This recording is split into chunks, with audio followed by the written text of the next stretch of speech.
It was March 17th, 1952, at exactly 2:14 in the afternoon, on a wind-swept ridge overlooking the Imjin River in South Korea. Staff Sergeant Marcus Chen lay motionless against the frozen earth, his breath forming small clouds in the bitter air. In his hands rested a modified M1 Garand rifle, standard issue for American forces during the Korean War, but with one peculiar addition that had made him the laughingstock of his entire company. Mounted beneath the barrel was what appeared to be nothing more than a twisted coat hanger, bent and shaped into the crude form of a bipod. The metal gleamed dully in the pale sunlight, secured with electrical tape and strips of canvas torn from an abandoned field pack. His fellow Marines had howled when they first saw it. They called it junk, a joke, a waste of perfectly good wire. Some said he'd lost his mind from too many months on the line. Others suggested he should stick to cleaning latrines instead of playing inventor. The company armorer had refused to even look at it officially. But now, just 18 minutes later, those same men watched in stunned silence as a North Korean ammunition depot positioned nearly 900 yards across the valley suddenly erupted in a series of thunderous explosions. The blast shook the ground beneath their feet. Flames shot skyward like pillars of orange fire. It was not artillery. It was not an airstrike. It was one man, one rifle, and one wire hanger bipod that nobody believed could work. This is the true and extraordinary story of Marcus Chen, the Marine they ridiculed for building his own rifle support until the moment he used it to ignite an enemy powder magazine from an impossible distance. It is a story about mockery, determination, and the one precise shot that silenced every critic and changed the way an entire battalion thought about battlefield innovation. The ridicule began in winter, in the frozen hills of Korea during the winter of 1951, as Chinese and North Korean forces pressed southward in what would become known as the Third Phase Offensive. The men of Fox Company, 2nd Battalion, 7th Marines, were dug into defensive positions along the 38th parallel. The cold was merciless, dropping to 30 degrees below zero on some nights. Weapons froze, equipment failed. Men lost fingers to frostbite while trying to clean their rifles in the dark. Among them was a quiet staff sergeant named Marcus Chen. He was from Sacramento, California, the son of a Chinese immigrant who ran a small electronics repair shop in Chinatown. Before the war, Marcus had never held a rifle in anger. He was an engineering student at UC Davis, studying mechanical design with a focus on precision instruments. At 23 years old, he had been 2 semesters away from graduating when the draft notice arrived in the spring of 1950. His professors had written letters of recommendation, suggesting he be assigned to technical roles. The Marines had other ideas. At Camp Pendleton, Marcus impressed his drill instructors not with his physical prowess, but with his analytical mind. During weapons training, he adjusted his sights using calculations rather than trial and error. He measured wind speed by watching grass movement and estimated range using geometric principles he'd learned in college. When other recruits struggled with marksmanship, Marcus helped them understand the physics behind bullet trajectory. He wasn't the fastest runner or the strongest swimmer, but when it came to precision shooting, he had an almost mechanical consistency.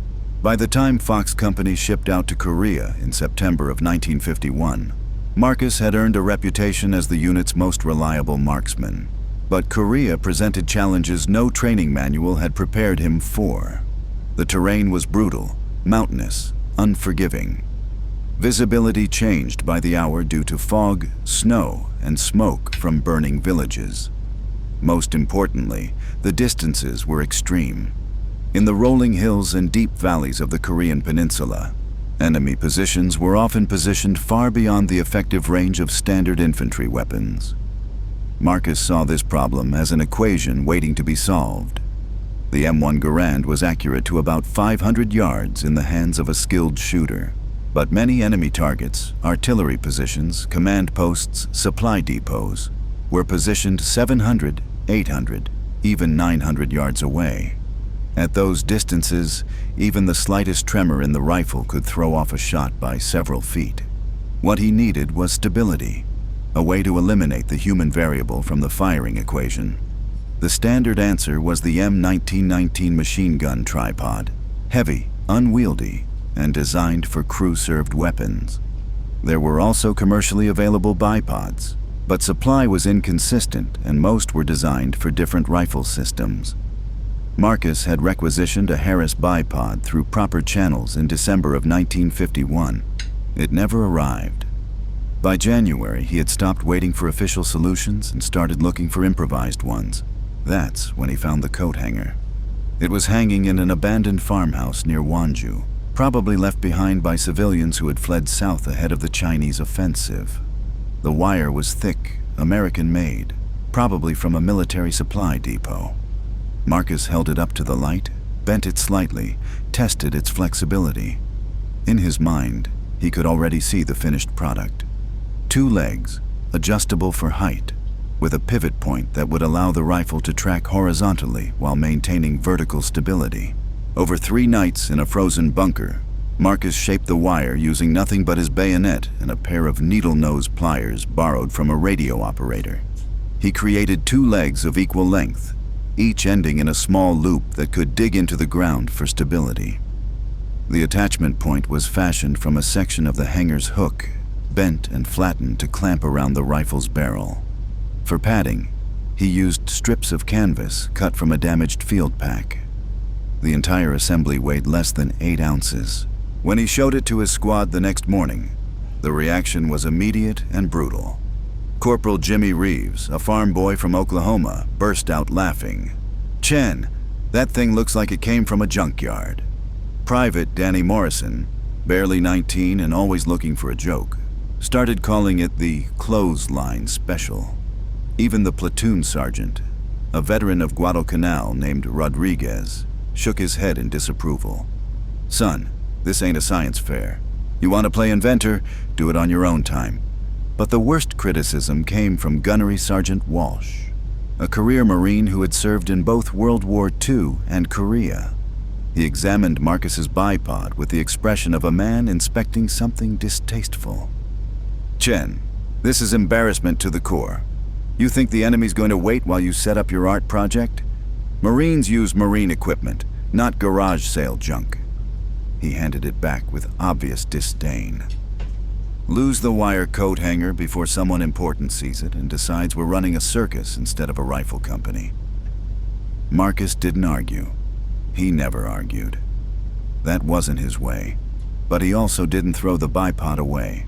Instead, he kept it in his pack, wrapped in an oilcloth next to his cleaning kit and personal effects. During quiet moments, when others were writing letters or playing cards, he would take it out and make small adjustments.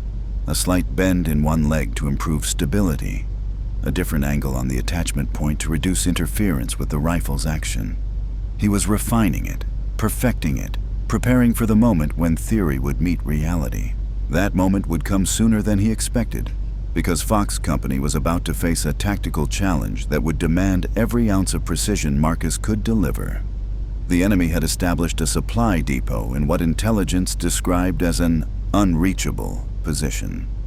Unreachable by infantry assault, unreachable by artillery, but maybe, just maybe, reachable by one Marine with a wire hanger bipod and the mathematical mind to make an impossible shot.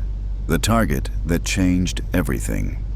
On March 15th, 1952, Fox Company received intelligence that would reshape their understanding of what constituted an impossible mission. Aerial reconnaissance had identified a North Korean ammunition depot carved into the side of Hill 317, a steep-sided ridge approximately 4 miles northeast of their position. The depot was ingeniously concealed, built into natural caves and reinforced with timber and sandbags. From the air, it was nearly invisible. From ground level, it appeared to be nothing more than scattered boulders and scrub vegetation. But the intelligence officers had noticed something else. Small columns of smoke rising from cooking fires, the glint of metal in the morning sun, and most tellingly, a steady stream of pack animals and human porters moving supplies up narrow mountain trails under cover of darkness. The North Koreans had established what appeared to be a major ammunition storage facility in a position they believed was completely safe from American attack. The problem was accessibility. Hill 317 was separated from Fox Company's position by a deep valley filled with rice paddies that had frozen into sheets of ice.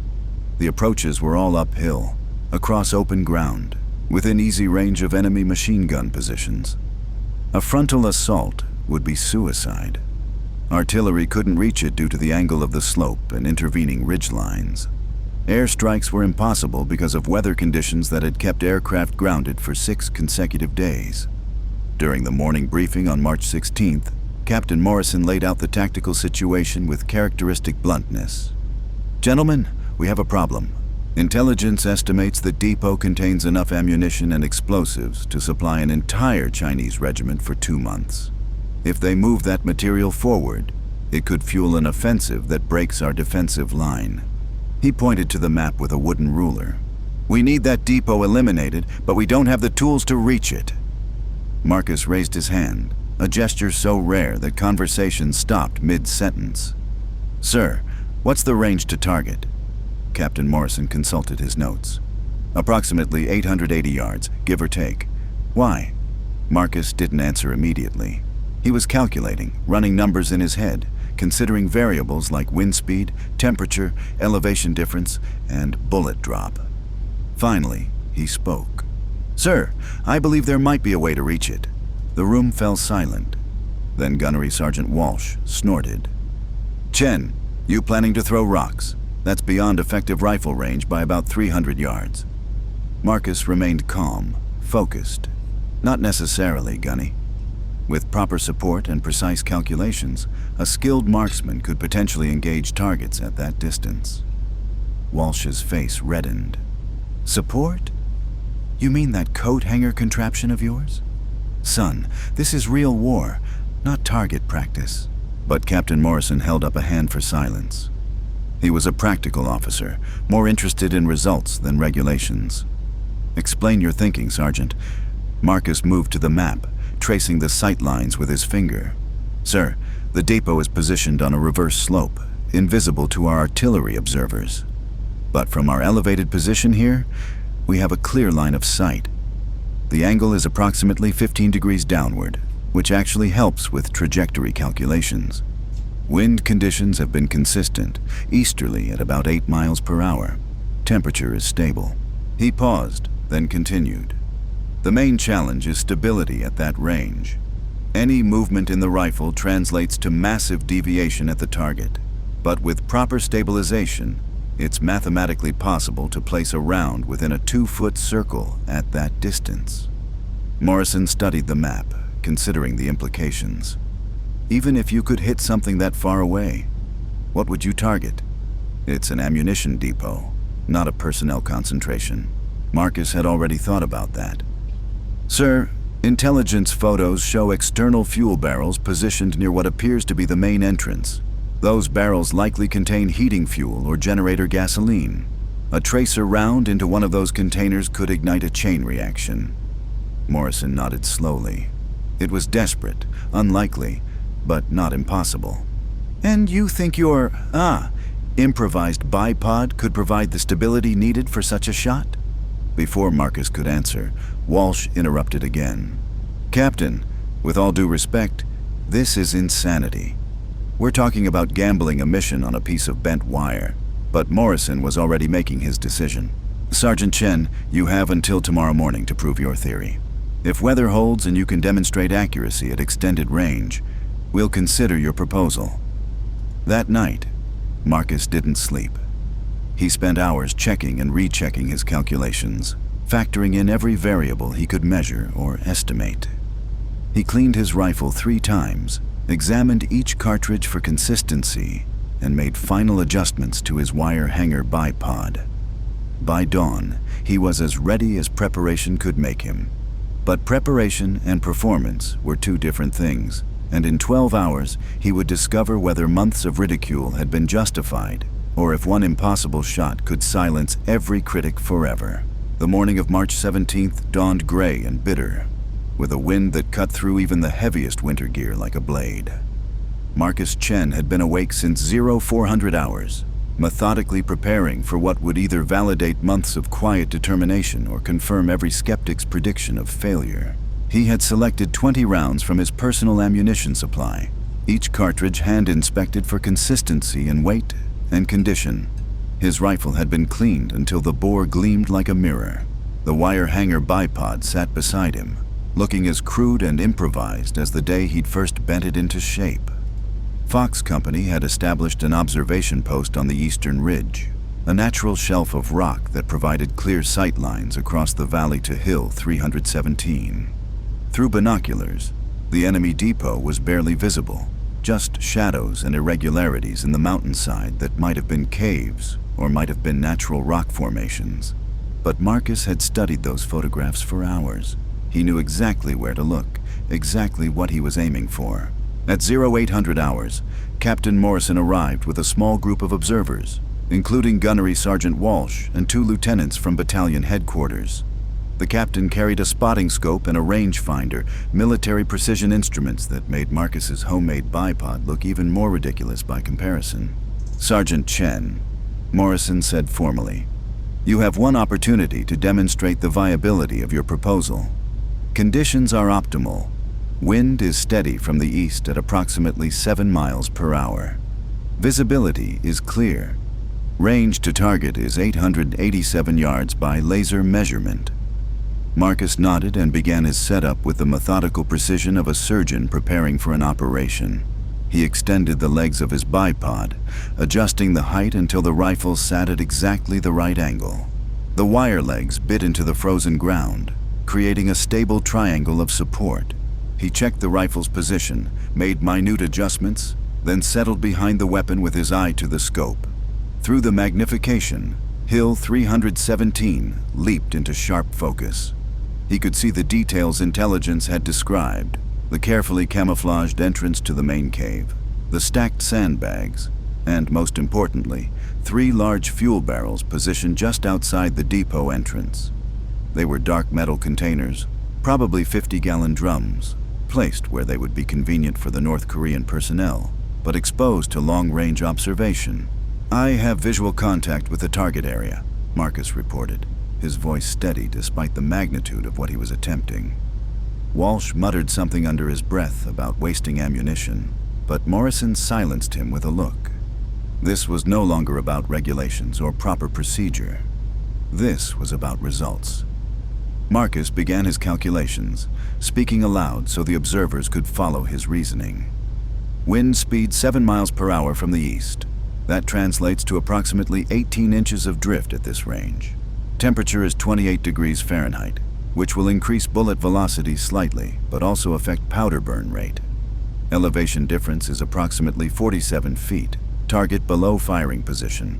He adjusted his scope accordingly, then settled into his firing position with the patience of a man who understood that haste was the enemy of precision. The wire bipod held the rifle rock steady, eliminating the tremor that would have made such a shot impossible from an unsupported position. Through his scope, the fuel barrels seemed impossibly small, no larger than matchboxes in his field of view. "Engaging target," Marcus announced quietly and squeezed the trigger with the gentle pressure of a watchmaker adjusting a delicate spring. The rifle bucked against his shoulder with familiar authority. The report echoed across the valley, sharp and clean in the cold air. For several seconds, nothing seemed to happen. The observers strained through their binoculars and spotting scopes, searching the distant hillside for any sign of impact. Then, like a flower blooming in fast motion, a small orange flame appeared near the depot entrance. The flame grew rapidly, spreading from one barrel to another as spilled fuel ignited. Within seconds, what had begun as a pinpoint of light became a roaring conflagration. The first explosion came 30 seconds later, a deep rumble that rolled across the valley like distant thunder. Then another blast, larger and more violent. Then a third explosion that sent a mushroom cloud of smoke and debris hundreds of feet into the air. The chain reaction Marcus had calculated became reality in spectacular fashion. Secondary explosions continued for nearly 10 minutes as stored ammunition cooked off in the heat. Tracer rounds zipped through the smoke like angry fireflies. Artillery shells detonated in sequence, each blast triggering others in an avalanche of destruction that could be heard for miles. When the smoke finally began to clear, Hill 317 looked different. The carefully concealed depot had been replaced by a blackened crater. Trees on the surrounding slopes had been stripped of their branches by the blast effects. The North Korean supply operation that had taken months to establish had been eliminated by one precisely placed rifle shot. The silence that followed was profound. Captain Morrison lowered his binoculars and turned to Marcus with an expression of stunned respect.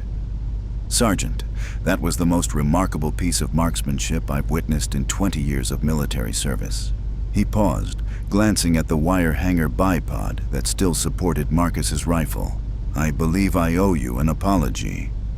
Gunnery Sergeant Walsh said nothing for a long moment, just stared across the valley at the smoking ruins of what had been an impregnable enemy position. Finally, he cleared his throat and spoke in a voice stripped of its usual sarcasm. "Chen, I've been wrong about a lot of things in my time, but I've never been more wrong about anything than I was about that contraption of yours. But the real validation came from an unexpected source. One of the battalion lieutenants, a young officer fresh from Quantico who had been openly skeptical of Marcus's unconventional methods, approached him with obvious excitement. "Sergeant, I need to understand exactly how you calculated that shot. The trajectory, the wind compensation, the timing. This could change how we think about long-range precision shooting." Marcus began to explain his methodology, but he was interrupted by the sound of approaching footsteps. A radio operator was climbing toward their position, breathing heavily from the exertion and carrying a field telephone. "Sir," he called to Captain Morrison, "Battalion Commander wants to speak with you immediately. Something about the explosion being visible from division headquarters." As Morrison took the call, Marcus quietly disassembled his bipod and packed it away with the same care he'd used to create it. The wire looked exactly as crude and improvised as it had that morning, but something fundamental had changed. It was no longer a joke or an embarrassment. It was a proven tool, tested under the most demanding conditions possible and found worthy. The ripple effects of that single shot would extend far beyond Fox Company or even the 7th Marines. Within hours, reports of the engagement were making their way up the chain of command, accompanied by requests for detailed technical specifications and tactical analysis. The wire hanger bipod that had been mocked as junk would soon be studied, copied, and refined by ordnance specialists and weapons designers. But for Marcus Chen, the validation was simpler and more personal. He had seen a problem, devised a solution, and proven that innovation didn't always require official approval or factory precision. Sometimes the most effective tools were the ones built by necessity in the hands of someone willing to think beyond the manual and trust in the mathematics of possibility, the aftermath of innovation. Within 24 hours of Marcus Chen's impossible shot, Fox Company found itself at the center of attention it had never sought. Radio traffic increased dramatically as reports filtered up through regimental and division headquarters. Intelligence officers wanted detailed assessments of the depot's destruction. Ordnance specialists requested technical specifications for the improvised bipod. Even the regimental commander, Colonel Harrison, a stern Texan who rarely left his command bunker, made the trip to Fox Company's position to see the weapon that had eliminated an enemy stronghold from nearly 900 yards. Marcus handled the attention with characteristic quiet dignity. When Colonel Harrison examined the wire hanger bipod, turning it over in his weathered hands like an archaeologist studying an ancient artifact, Marcus simply explained the engineering principles behind its construction. "Sir, stability at extended range requires a rigid triangular support structure. The wire provided sufficient tensile strength while remaining lightweight and adjustable for varying terrain conditions." The colonel nodded thoughtfully, then asked the question that would reshape Marcus's military career. "Sergeant, how long would it take you to train other Marines in this technique?" Marcus considered carefully before answering. "Sir, the mechanical construction could be taught in a few hours. The marksmanship principles would require significantly more time, probably several weeks of intensive training. That conversation led to an unusual assignment. Within a week, Marcus found himself temporarily detached from Fox Company and assigned to develop a training program for what the Marine Corps euphemistically termed Extended Range Precision Engagement. The program would be based at Camp Pendleton, where Marcus would work with ordnance experts and marksmanship instructors to refine and standardize his improvised techniques. But before leaving Korea, Marcus received an unexpected visitor. Master Sergeant Rodriguez, the same man who had initially dismissed his bipod as a science fair project, appeared at his bunker one evening carrying a canvas bag. "Chen," he said without preamble, "I've been thinking about what you did up there." He opened the bag and pulled out several pieces of metal, wire, and small mechanical components. "My nephew's a machinist back in Detroit. Sent me these in a care package." Rodriguez spread the materials on Marcus's cot with the care of a man laying out surgical instruments. "I figure if one wire coat hanger can take out an ammunition depot, maybe we ought to be thinking about what else we can build with better materials." He looked directly at Marcus, and for the first time since they'd served together, there was genuine respect in his eyes. "You interested in collaborating on some improvements?" Over the next 3 days, Marcus and Rodriguez worked together to create what would later be designated the Mark I Field Expedient Rifle Support System. Using Rodriguez's machined components and Marcus's engineering knowledge, they developed a collapsible bipod that was stronger, more adjustable, and significantly more precise than the original wire hanger design. The new version incorporated threaded adjustment legs, a swivel mount for horizontal tracking, and rubber feet that could grip on various surfaces. The collaboration revealed something profound about military innovation. Marcus possessed the theoretical knowledge and analytical skills to solve complex ballistic problems, but Rodriguez brought decades of practical field experience and an intuitive understanding of what would work under combat conditions. Together, they created something neither could have achieved alone. Word of their partnership spread throughout the regiment. Other Marines began approaching them with their own improvised solutions to battlefield problems. Corporal Martinez had developed a method for waterproofing radio equipment using salvaged plastic and medical tape. Private Thompson had created a more efficient field stove using empty ammunition cans and aircraft fuel. Staff Sergeant Kim had improvised a night vision enhancement technique using mirrors and ambient light reflection. What emerged was an informal network of military innovators, men who had identified problems in their equipment or tactics and developed solutions using available materials and creative thinking. Marcus found himself at the center of this network, not as a leader but as a coordinator, someone who could help translate practical innovations into systematic improvements. The impact extended beyond individual inventions. Fox Company began to develop a culture of constructive problem-solving that contrasted sharply with the rigid adherence to regulation that had previously characterized their operations. When standard procedures proved inadequate, Marines were encouraged to propose alternatives rather than simply accepting limitations. Captain Morrison, who had initially been skeptical of unconventional approaches, became one of the strongest advocates for this new philosophy. During a company meeting in late March, he articulated what would become Fox Company's unofficial motto. "Gentlemen, we are Marines first, but we are also thinking Marines. If you see a better way to accomplish the mission, speak up. If you can build a better tool, build it. If standard operating procedure isn't working, propose something that will." This cultural shift produced measurable results. Fox Company's operational effectiveness increased dramatically during the spring of 1952. Their casualty rates decreased while their mission success rates improved. Other units in the regiment began requesting transfers to Fox Company, not because the duty was easier, but because the environment encouraged initiative and innovation. The transformation wasn't without resistance. Some senior officers worried that encouraging field modifications and improvised equipment would undermine military discipline and standardization. A few questioned whether Marines should be spending time on engineering projects rather than focusing on traditional military skills.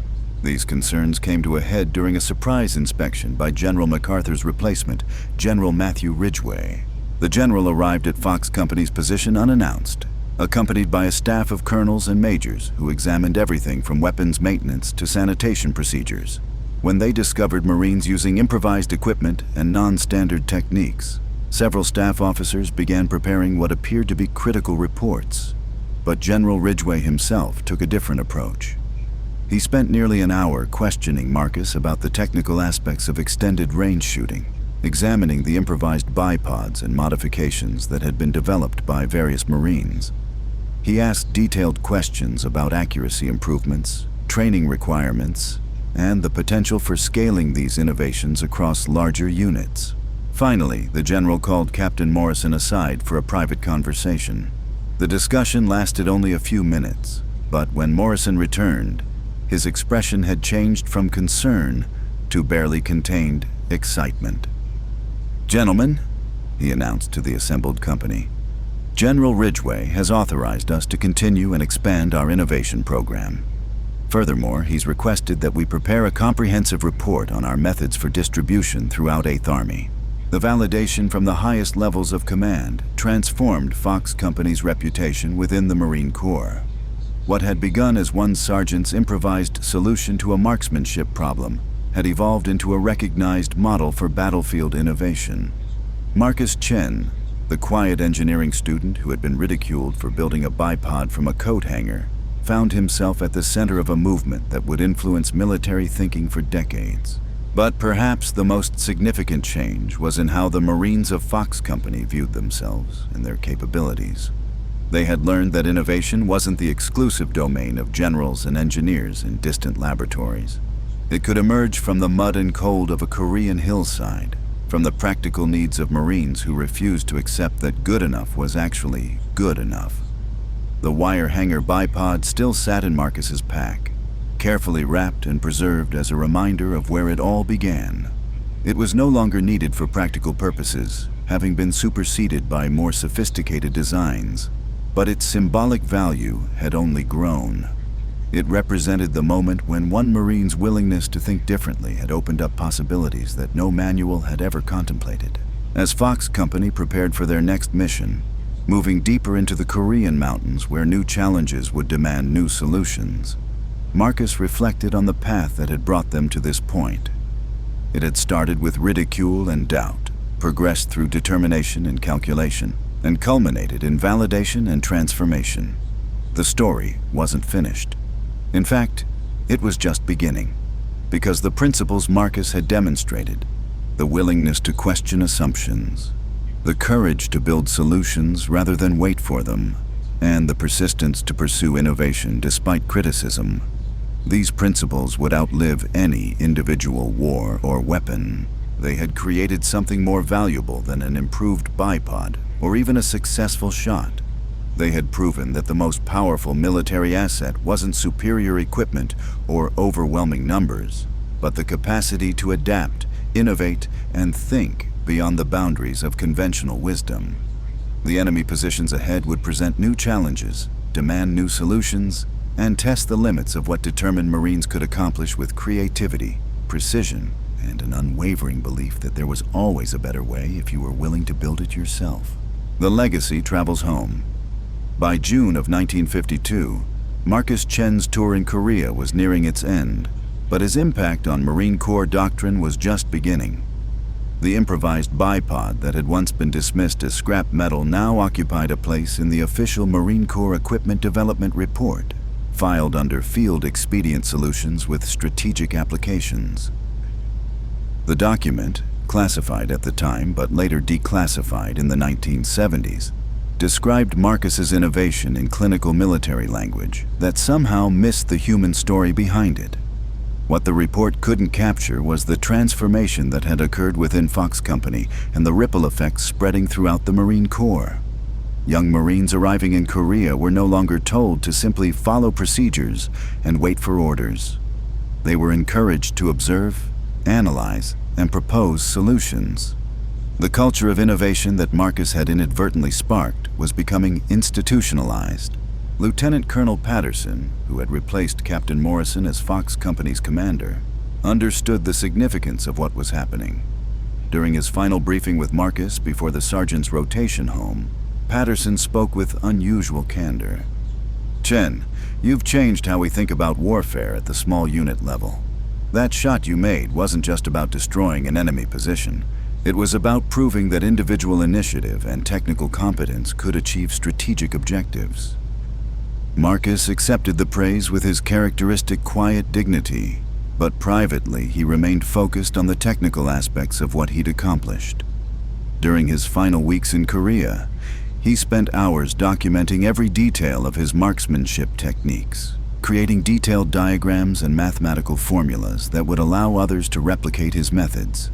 He wasn't interested in personal recognition. He was interested in ensuring that the knowledge wouldn't be lost. The journey home aboard the USS General Walker gave Marcus time to reflect on how profoundly the war had changed him. When he'd left California 2 years earlier, he had been a reluctant draftee, an engineering student pulled away from his studies to serve in a conflict he barely understood. Now he was returning as a proven innovator, someone who had demonstrated that technical expertise and creative thinking could save lives and win battles. But the transition back to civilian life proved more challenging than he had anticipated. The skills that had made him invaluable in Korea seemed less relevant in peacetime America. His old engineering professors welcomed him back to UC Davis, but the classroom felt constraining after the freedom to innovate that he'd experienced in the Marines. Academic theory seemed abstract compared to the immediate life-or-death problems he'd been solving on the battlefield. Marcus struggled to find his place in a world where precision and innovation were valued differently than they had been in combat. He completed his degree in mechanical engineering, graduating magna cum laude in 1954. But the traditional career paths in aerospace or automotive engineering left him feeling disconnected from work that mattered. The solution came from an unexpected source. In the spring of 1955, Marcus received a letter from the Marine Corps Development and Education Command at Quantico, Virginia. The Marines were establishing a new program called the Weapons Systems Development Initiative, designed to bridge the gap between field innovation and formal military procurement. They wanted Marcus to help lead it. The program represented a revolutionary approach to military equipment development. Instead of relying solely on defense contractors and military bureaucrats, it would actively seek input from Marines who had identified problems and developed solutions in the field. Marcus would serve as a liaison between operational units and technical specialists, translating battlefield needs into engineering requirements. The work proved to be exactly what Marcus had been searching for. At Quantico, he found himself surrounded by Marines who shared his passion for solving complex problems through creative engineering. Together, they developed standardized versions of field modifications that had emerged from combat units around the world. The wire hanger bipod evolved into the M14 adjustable rifle rest, manufactured by a defense contractor but based entirely on Marcus's original design principles. More importantly, the program began to change how the Marine Corps approached equipment procurement. Instead of accepting whatever weapons and gear were provided by manufacturers, Marines began to actively participate in the design process. Field testing became more rigorous and feedback more systematic. The voice of the individual Marine, the person who would actually use the equipment in combat, gained weight in procurement decisions. Marcus's influence extended beyond weapon systems. His approach to problem solving, methodical analysis combined with creative implementation, became a model for addressing all kinds of military challenges. Young officers were taught to think like engineers, to question assumptions, and to view limitations as opportunities for innovation. The impact was measurable. Marine Corps equipment reliability improved significantly during the late 1950s and early 1960s. More importantly, the Corps developed a reputation for adaptability and innovation that would serve it well in future conflicts. When Marines deployed to Vietnam, they carried with them not just better equipment, but a mindset that emphasized creative problem-solving over rigid adherence to doctrine. Marcus Chen never sought fame or recognition. He didn't write memoirs or give speeches about his service. After retiring from the Marines in 1975, he returned to California, opened a small precision manufacturing shop, and spent his remaining years building custom instruments for research laboratories and universities. He passed away quietly in 2003 at the age of 74, surrounded by family and the same tools he'd used to solve problems his entire life. But his legacy endures in every Marine who refuses to accept that good enough is actually good enough. One wire hanger, one impossible shot, and a lifetime spent proving that the most powerful weapon isn't what you're issued, but what you're willing to build with your own hands.